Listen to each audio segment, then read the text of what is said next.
ఎట్టకేలకు BRS MLC కవితకు bail మంజూరైంది. ఢిల్లీ లిక్కర్ స్కామ్ ఈడీ కేసులో ఆమెకు సుప్రీంకోర్టు షరతులతో కూడిన బెయిల్ మంజూరు చేసింది. దాదాపుగా గంటన్నర పాటు వాదనలు జరిగాయి. దర్యాప్తు సంస్థ తరపున లాయర్ ఎస్వి రాజు, కవిత తరపున ముకుల్ రోహత్గి తమ వాదనలు వినిపించారు. ఫైనల్ గా కవిత బెయిల్ కు అర్హతులని ముకుల్ రోహత్గి వాదనలతో ఏకీభవించిన సుప్రీంకోర్టు కవితకు బెయిల్ ఇచ్చింది.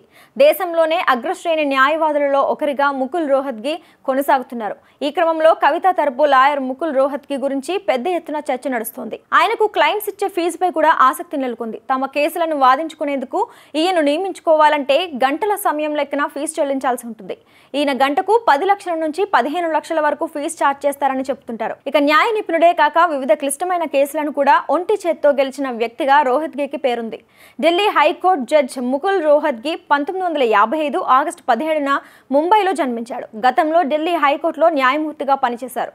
ప్రస్తుతం సుప్రీంకోర్టులో సీనియర్ న్యాయవాదిగా ఉన్నారు. ఈయన తండ్రి పేరు జస్టిస్ అవధ్ బిహారీ రోహత్గి. ఈయన కూడా న్యాయవాది. ప్రస్తుతం ఇండియాలో అగ్రశ్రేణి న్యాయవాదులలో ఒకరైన రోహత్గి ముంబైలోని గవర్నమెంట్ లా కాలేజీలో న్యాయ విద్యను పూర్తి చేశారు. ఆ తర్వాత ఢిల్లీ హైకోర్టులో యోగేష్ కుమార్ సబర్వాల్ వద్ద ప్రాక్టీస్ స్టార్ట్ చేశారు.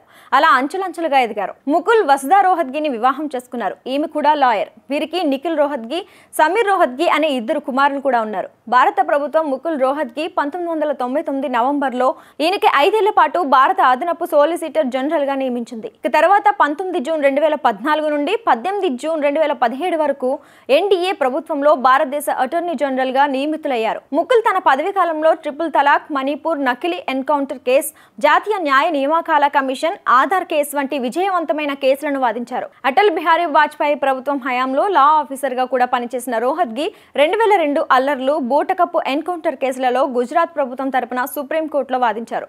ముకుల్ హై ప్రొఫైల్ కేసులే ఎక్కువగా వాదిస్తారన్న పేరు కూడా ఉంది. ఈయన గంటకు 10 లక్షల నుంచి 15 లక్షల వరకు ఫీజు ఛార్జ్ చేస్తారని తెలుస్తోంది. మార్చి 15న లిక్కర్ కేసులో కవితను ఈడీ అరెస్ట్ చేసింది. ఈ క్రమంలో ఆమె పలుమార్లు బెయిల్ కోసం ప్రయత్నించినా ఫలితం దక్కలేదు. ఈసారి కవిత తరపున లాయర్ రోహత్గి బలంగా తన వాదనలు వినిపించారు. ఢిల్లీ లిక్కర్ పాలసీలో 100 కోట్లు చేతులు మారాయన్నది ఆరోపణ మాత్రమే. కేసులో 493 మంది సాక్షులను విచారించారు. కవిత ఎవరిని బెదిరించలేదని, ఆమె దేశం విడిచి వెళ్లే అవకాశమే లేదు అని, కవితకు బెయిల్ పొందే అర్హత ఉంది అంటూ తన వాదనలను బలంగా వినిపించారు.